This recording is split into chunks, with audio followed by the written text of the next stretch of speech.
some of these guys are going to get a haircut today. So we're going to stick around and watch them get a haircut.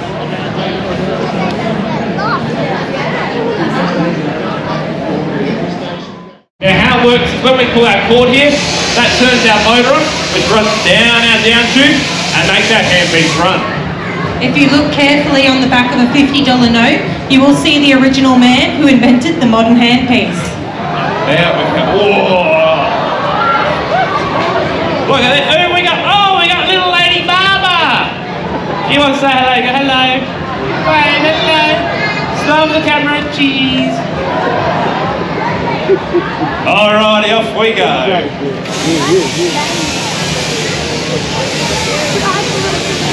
Now, Jonathan carefully starts on the belly of the sheep. He takes that off first because this is what the sheep lies on during the day, so it gets full of straw and dirt. He keeps this one separate from the rest of the wool so it remains clean as possible. Alrighty, slowly working our way around the belly here. Nice and careful. Last little bit down the bottom.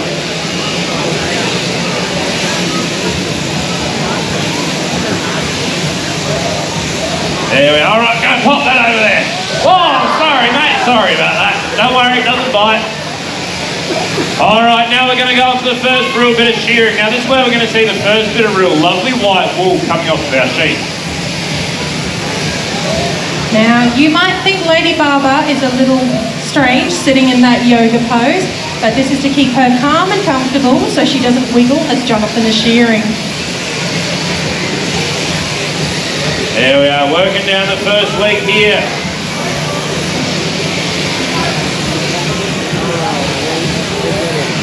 Just like that. Now I reckon it's about time we gave her a bit of a haircut.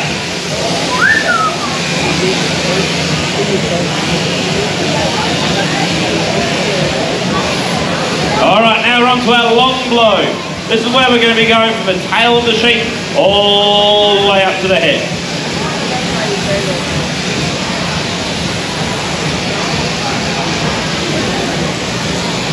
Alrighty, I reckon I'm going to go a bit old school now, Vanetta. I'm going to get my old blade shears out, and we're going to do a bit of blade shearing now. We're going to see how quickly I can go. So, old shears, you ready? Set, go. Okay, I'm going to be here for a while. Go have some lunch and come back. The world record for shearing with the blade shears is set at 2 minutes, where the world record for shearing with the machine is just at 30 seconds. Alright, I reckon I'm going to switch back to the mechanical shears, get a bit faster. Now there is a reason why we want to shear our sheep so quickly for. There's a few reasons. The first one is we don't want to handle our sheep for any longer than we absolutely have to. The second reason is shearers are paid per sheep, they're not paid per hour. So I get about $3 to $4 per sheep when I'm shearing.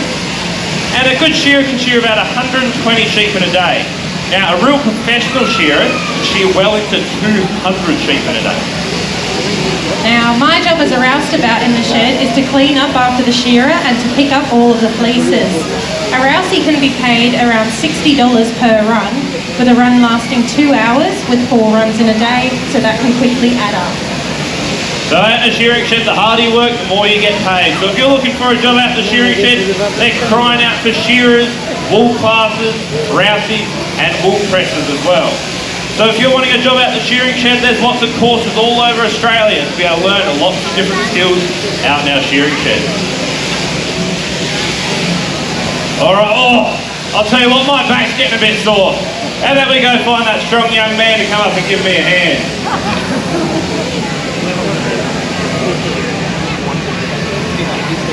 There we are.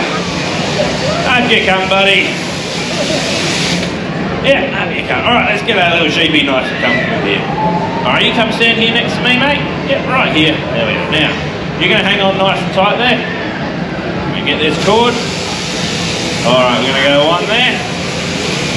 And one there. Now we're going to go across here. We're going to go one there. And one there. Now you smile for the camera. Give him a big hand, everyone. Thank you very much, mate. You go have a seat. Thank you. And now for our strong young lady, please, if she could come down.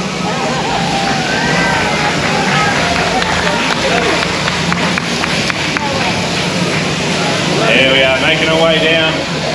Good job. All right, you come sit here next to me. Now you hang on to here nice and tight. Yep. Oh, hang on to that. There we go. All right, we're going to come down here. And we're going to go one there. And we're going to go one there. We're going to do one over here. Oh, a little bit further. There we are. And the last one there. Good job. You smile for the camera. Give her a big hand, everyone. Good job. You go have a seat. Thank you.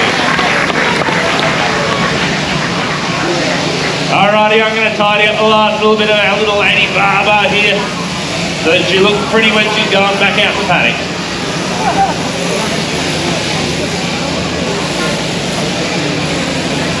There we are, the last little bit down the bottom here.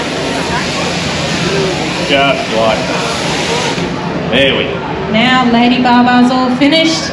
Give me a cheer if you want to have a look at her.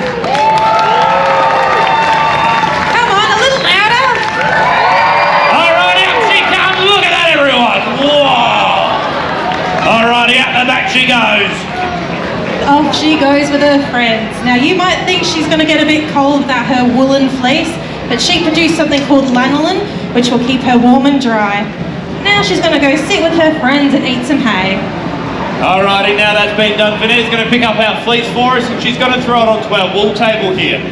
Now sheep are normally shorn once every 12 months, but these sheep were only shorn about 6 to 8 months ago, which means it's got its much shorter fleece. So it is a little bit trickier to throw. So what we're going to do is we're going to counter in on the count of 3 and then she's going to throw it. So you ready, guys? You ready? Alright, 1, 2, 3, throw! Whoa, look at that, everyone, give her a hand.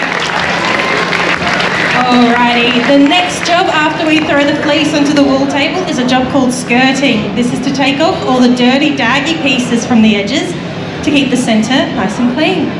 Alrighty, once that's done, we roll that up and we put it into our big wool pack over the side there. That gets weighed up to 150 kilos of wool. That then gets sent off to the wool factory where it's turned into all sorts of woolen products that we use every single day all across Australia. Wool is a 100% biodegradable product and can be used for bedding around trees and mulch.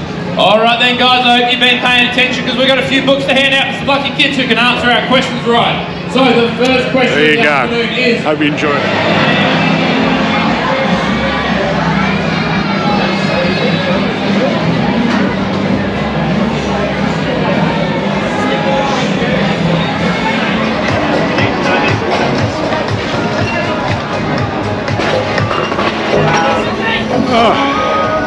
Hope you're having a good day. Cheers.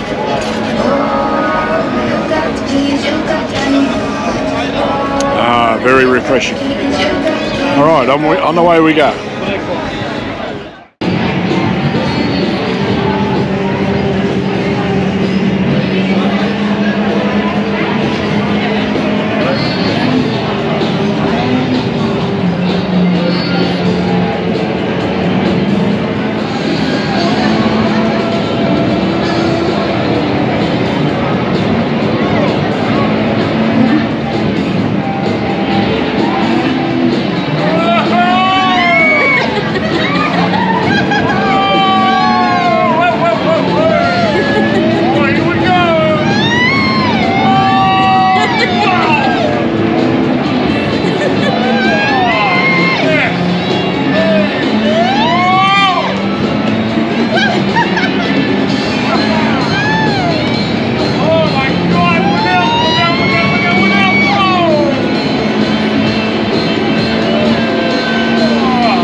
Bitten on the hand. They'll peel that bandage back, they'll leave that bandage on. It has that venom contained at the moment. They then do a swab, they put that swab into a machine called a VDK, a venom detection kit. It tells them pretty quickly what sort of anti-venom is needed. That means we don't chase the snake around trying to take a photo, we don't try and catch or kill the snake, we just get bitten again. Plus if you turn up to the hospital with that snake dead or alive, you're going to hear some really nasty words and get told to get out really quickly.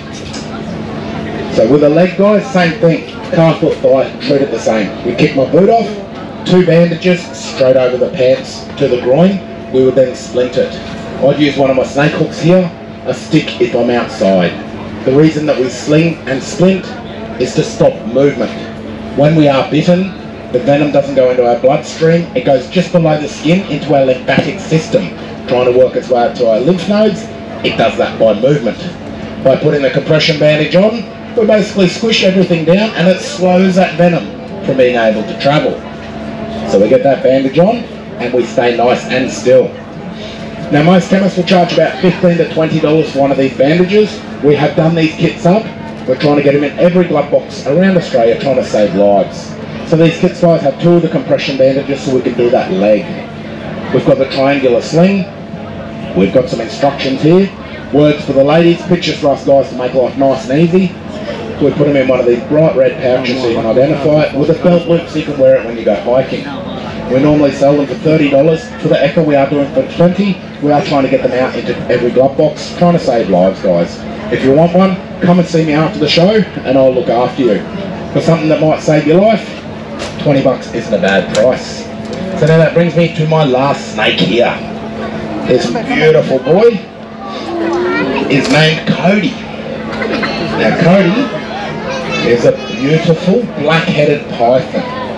So I didn't paint his head this morning to make him look cool, even though I think it really does.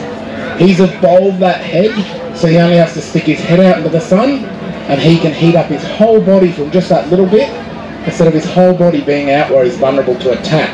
So he's quite a clever snake really, isn't he? Now being a python, he has no fangs or venom, but he can eat venomous snakes. Venomous snakes can bite him, and it doesn't affect him. He is immune to it. So they're doing some studies to try and work out why that is. Not in my pocket, cheeky. But they're doing some studies to try and work out why that is, to try and turn it into an anti-venom to try and save lives. At the moment, there's over 30 very popular medications, hello buddy, on the market that contain snake venom. Things like blood pressure medication. So they certainly save more lives than they take each year guys. So that's another reason to learn to live with them, rather than just kill them.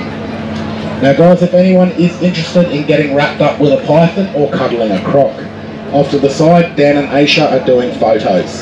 The money we raise doing those photos helps us do these free animal awareness and education shows and goes towards animal conservation. If anyone wants a first aid kit guys, come and see me. And anyone that missed the start of the show, the next one will be in about 20 minutes at 1 o'clock. I hope you enjoyed it guys, and I hope you have a great day. Thank you very much. You're gonna buy the